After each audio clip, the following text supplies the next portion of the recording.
what is it that you do? My life was great till you added colors. Like the moon needs the sun, we don't care about the others. You said Bonjour tout le monde, j'espère que vous allez bien, que vous êtes en pleine forme. Bienvenue dans ma cuisine. Aujourd'hui on va faire de la boulange. Ça fait longtemps que je vous ai pas partagé de nouvelles recettes de pain. On va faire des petits pains roulés. Alors vous allez voir, c'est des petits pains qui visuellement ressemblent un petit peu à un petit pain au chocolat ou une chocolatine. Je sais pas comment vous appelez ça par chez vous. En fait ils sont roulés, voilà, un peu comme un petit pain au chocolat. Le seul truc c'est qu'il n'y a pas de barre de chocolat dedans. C'est des petits pains qu'on peut très bien servir en version sucrée, donc au petit déjeuner avec de la confiture ou quoi. Mais ils sont aussi parfaits pour aller avec en version salée, vous voyez, avec de la soupe ou un plat en sauce. Parce qu'ils ont une mie qui est parfaite pour imprégner toutes les saveurs de la sauce ou de la soupe, quoi, en fait. Ils épongent bien. Voilà, donc petit pain parfait pour aller avec une soupe ou un plat. Vous allez voir, c'est très facile à faire. Au niveau de la texture, ça fait un peu penser soit au buns ou soit au dinner roll. Deux recettes que je vous ai déjà partagées, mais visuellement ils sont un petit peu différents, ça change un petit peu. Puis vous allez voir au niveau des ingrédients, c'est... Alors souvent en boulange on utilise pratiquement tout le temps les mêmes ingrédients, hein. C'est toujours de la farine, de la levure de boulanger, du lait ou de l'eau, du beurre. Voilà, c'est juste les proportions qui changent un tout petit peu, mais c'est tout le temps un petit peu à peu près les mêmes ingrédients. On y va, donc du coup je vous montre la liste des ingrédients pour faire ces petits pains. Alors pour les ingrédients, on va avoir besoin de 360 g de farine. Alors gardez-la à côté de vous parce que vous allez peut-être devoir en avoir besoin d'un tout petit peu plus. Ça dépend de votre farine au niveau des quantités de liquide, ça dépend du taux d'humidité, et vous allez en avoir besoin aussi ensuite pour étaler la pâte. Vous allez voir, c'est une pâte qui colle un tout petit peu, elle est très très hydratée, mais c'est ce qui donne ces petits pains bien mous, quoi, en fait. Donc 360 pour la pâte, peut-être un tout petit peu plus, 1 ou 2 cuillères, on verra, et puis un petit peu aussi pour le plan de travail. 60 ml d'eau tiède. Ici j'ai du beurre, 120 g de beurre coupé en petits cubes, 1 cuillère à café de sel, 50 g de sucre, 2 cuillères à café de levure de boulanger déshydratée et du lait, 250 ml de lait. Donc ce qu'on va faire, c'est qu'on va commencer par faire chauffer notre lait avec 90 g de beurre. Donc je vais peser pour mettre mes 90 g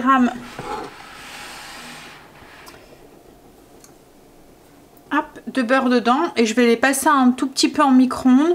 Au micro-ondes, alors il faut juste que le beurre soit fondu, il faut vraiment que ça soit tiède. Alors souvent on me demande ce que j'entends par tiède.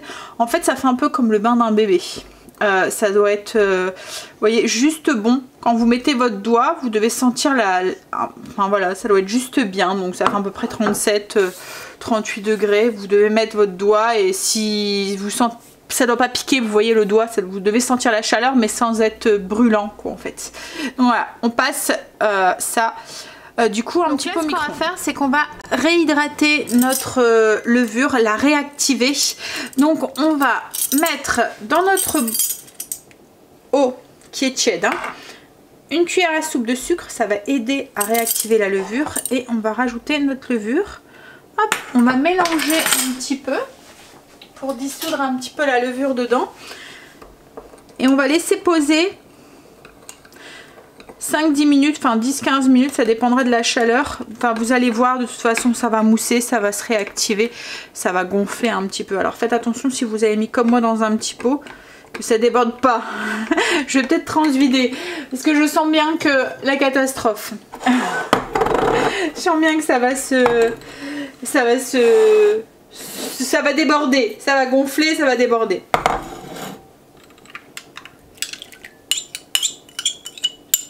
Voilà, il y a moins de risque, il y a de la place. Donc là, on prend notre saladier, notre bol du robot pétrisseur dans lequel on a mis la farine. On va ajouter le sel, la levure, le sucre. Je suis en train de regarder ma levure qui est en train de bien lever. On mélange un petit peu pour uniformiser un petit peu tout ça. Hop. On va ajouter du coup là notre lait avec notre beurre qui est un petit peu fondu. Donc lait tiède. Et on va commencer un petit peu à pétrir et on va ajouter notre levure. Alors regardez la levure, je sais pas si vous allez bien voir, mais elle s'est réactivée, elle est devenue toute mousseuse. Vous voyez? Voilà, il y a toute une... Donc ça aide aussi, comme on gagne du temps à la levée du pain ensuite, le fait de réactiver un petit peu la levure comme ça. Donc là on va commencer à pétrir et ajouter du coup notre levure. J'ai mis mon crochet sur mon bol, j'ajoute du coup la levure sur le dessus. Et comme je vous ai dit, on va bien pétrir. Alors il faut bien pétrir pendant au moins 10 minutes, vitesse 2, pour bien développer le gluten, pour avoir une belle pâte qui soit bien élastique. Alors là vous voyez, j'ai ma pâte qui a pétri pendant 5-10 minutes et elle est très liquide. C'est ce que je vous disais tout à l'heure, on va encore avoir besoin de farine ensuite. Donc là moi j'ai mis à peu près 50 grammes. La quantité ça dépendra vraiment de votre farine. Donc là j'ai mis à peu près 50 grammes pour pouvoir vous donner un petit peu une quantité que je vais rajouter. Mais ça dépendra vraiment de votre farine. Si ça tombe vous allez peut-être devoir en rajouter un peu plus, un peu moins. On va ajouter cuillère par cuillère parce qu'on veut vraiment une pâte qui reste... là c'est trop liquide, elle n'est pas manipulable. Mais il faut qu'elle soit manipulable mais sans être trop compacte quoi en fait. Je vais vous montrer de toute façon la texture et je vais vous dire à peu près les quantités que j'ai rajoutées. Donc là pour savoir un petit peu à peu près les quantités, là j'ai mis 50 grammes, je vais voir s'il y a assez, s'il n'y a pas assez, je vous dirai un petit peu à peu près. D'habitude je fais à l'œil en ajoutant cuillère par cuillère. Là j'ai pesé pour pouvoir vous dire. Donc je mets tout le temps mon robot sur vitesse 2 et je vais ajouter cuillère par cuillère la farine. Donc là je vais commencer par 2 cuillères à soupe.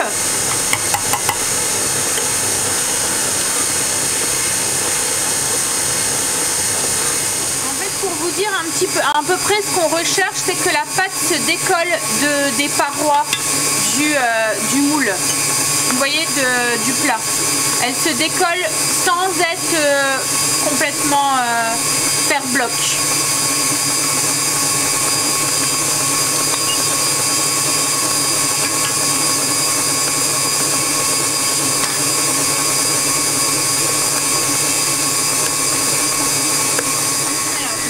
À peu près ce qu'on recherche. Vous voyez là, alors mon robot il est sur vitesse 2, j'ai 2, 3, oh, il est 4, il est sur vitesse 4. Vous voyez là j'ai ma pâte qui se décolle, donc j'ai mis assez de farine mais elle reste très hydratée, elle reste collée dans le fond. J'ai mis à peu près 100 grammes de farine, mais comme je vous ai dit, vous allez peut-être devoir en mettre plus ou moins en fonction de la farine que vous utilisez. Il faut bien la pétrir, là vous voyez, hein, elle change sous nos yeux. Au fur et à mesure qu'on la pétrit, la pâte change en fait, elle développe son gluten, elle colle de moins en moins aux parois. Il faut vraiment éviter de mettre trop de farine en fait. On cherche, parce qu'autrement vous allez avoir une pâte qui va être sèche. C'est pas ce qui va faire qu'elle va être plus maniable en fait. Ça va vraiment changer la texture du pain en fait. Si vous mettez trop de farine, vous allez avoir un pain qui va être moins moelleux. Vous voyez là, on voit fort hein, comment elle change de texture. Elle colle moins sur les parois, elle s'agglutine plus, elle devient beaucoup plus élastique.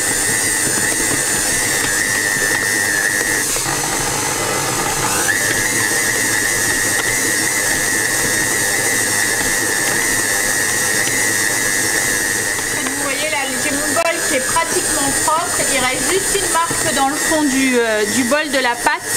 C'est vraiment le fait de la pétrir qui change la texture de la pâte. C'est pas le fait de rajouter plus ou moins de liquide, c'est quand on la pétrit en fait, comme je dis à chaque fois, on développe le gluten et c'est ce qui fait qu'on a une pâte qui soit bien élastique et qui colle un tout petit peu moins. Voilà, donc quand on a bien pétri 10-15 minutes, on voit que mon bol est pratiquement propre, il n'y a pratiquement plus de traces. On a quand même une pâte qui est bien hydratée, elle colle sans coller, vous voyez, elle laisse rien sur mes doigts, elle est bien souple, bien brillante. Donc là on va la laisser lever. On va tout mettre dans le fond du bol, faire une petite boule et puis la laisser lever à température ambiante. En fait, ce petit passage c'était vraiment pour vous expliquer qu'en boulange on a souvent on fait souvent l'erreur de rajouter de la farine en se disant que notre pâte est trop collante. Mais en fait c'est le fait de travailler très longtemps. Le pétrissage est vraiment très important en boulange. C'est ce que je vous dis à chaque fois, ça développe le gluten et c'est là où vous allez avoir une pâte qui va devenir plus élastique. Donc il y a des moments, le résultat en boulange, on se retrouve avec un pain qui est un peu trop sec, qui n'a pas bien gonflé, qui est pas beau, qui est gustativement, même les brioches et tout en fait, hein, on a une brioche qui se conserve pas très bien ou qui est trop sèche le lendemain. Et en fait c'est parce qu'on fait l'erreur de rajouter de la farine en se disant elle colle trop. Donc on rajoute de la farine, donc on assèche la pâte quoi, en fait. C'est vraiment un manque de pétrissage. Il faut vraiment bien pétrir pour si au bout de 10 minutes vous voyez que vous avez une pâte qui est encore trop liquide, vous pouvez rajouter de la farine, mais il faut vraiment y aller mollo un petit peu à la fois quoi en fait. C'est vraiment le pétrissage qui joue énormément sur la qualité du pain que vous allez avoir à la fin. Au plus vous allez avoir une pâte qui est humide, au plus vous allez avoir un pain qui va être moelleux et tendre, non, ou une brioche hein. Et qui va se conserver plus longtemps, mais le fait qu'il y a plus d'humidité, il va moins sécher. Il faut vraiment bien pétrir. Donc là, comme je vous ai dit, j'ai rajouté à peu près 100 g de farine, mais allez-y un petit peu à la fois et voyez au niveau du pétrissage ce que ça donne quoi en fait. Voilà. Là on a une pâte, vous avez vu, elle est bien brillante, donc elle est bien humide, mais elle ne colle plus. Elle colle légèrement, mais plus. Et c'est vraiment le pétrissage qui a fait ça quoi, en fait. Alors tout à l'heure dans la liste des ingrédients, je vous avais dit 120 g de beurre. Il reste du beurre, il reste 30 g, il reste 30 g de beurre. On va les mettre de côté parce que c'est 30, on va en avoir besoin dans la recette, je vais y arriver. Donc on va les mettre dans un petit bol, dans un petit pot, et on les met de côté, c'est pour la fin de la recette en fait. J'ai ma pâte qui a bien doublé de volume, donc du coup on va pouvoir s'en occuper et l'étaler. Ce qu'on va faire en premier, c'est prendre 2 plaques de papier, 2 plaques de cuisson, et on va les recouvrir avec du papier sulfurisé ou des tapis en silicone là, des tapis de cuisson.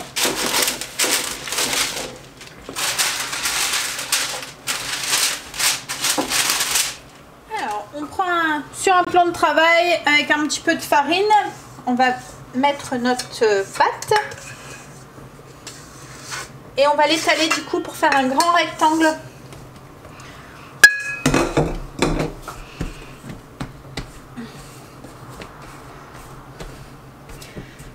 Alors on l'étale à peu près sur 1,5 cm à peu près d'épaisseur.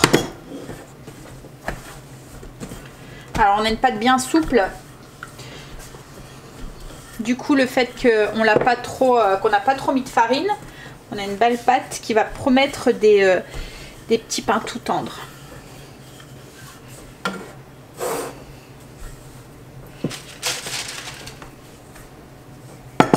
Alors une fois que notre pâte elle est bien étalée, qu'on a un beau rectangle, on va prendre le beurre, les 30 g qu'on a mis de côté de tout à l'heure, on va le faire fondre. Là, on prend du coup notre beurre qu'on a fait fondre et on va venir badigeonner toute la surface de notre pâte.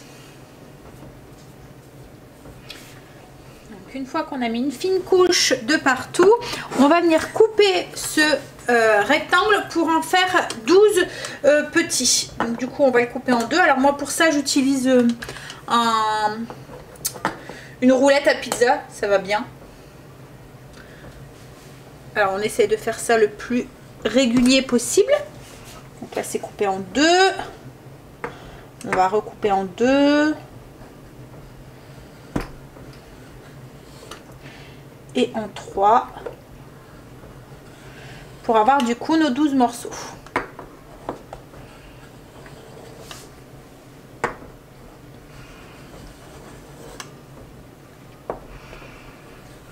Et là ce qu'on va faire, c'est que du coup on va rouler chaque petit rectangle. On va les rouler plus ou moins bien serrés. Et on vient les déposer avec la jointure en dessous, sur notre plaque. Donc on roule.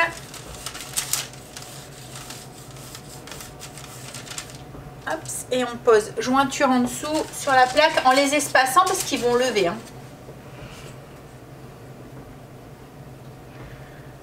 Alors là on a nos petits pains, vous voyez hein, ça ressemble à des petits pains, il manque plus que la barre de chocolat et ça ressemble à des petits pains au chocolat. Donc on les a bien espacés, on va les recouvrir et les relaisser lever. Ça dépendra de la température qu'il fait chez vous, mais ils vont doubler encore de volume. Donc à peu près une demi-heure voire 1 heure, ça dépend s'il fait froid comme chez moi en ce moment ou s'il fait très chaud. Alors, une fois que les pains ont bien doublé de volume, on vient les badigeonner avec un mélange d'œufs en fait et de... Enfin, c'est un œuf battu avec un peu de lait. On va venir les badigeonner pour les faire dorer. Puis on les enfourne du coup dans un four préchauffé à 180 pendant 15-20 minutes. Donc voilà, une fois les petits pains sortis du four, je vous montre. Voilà.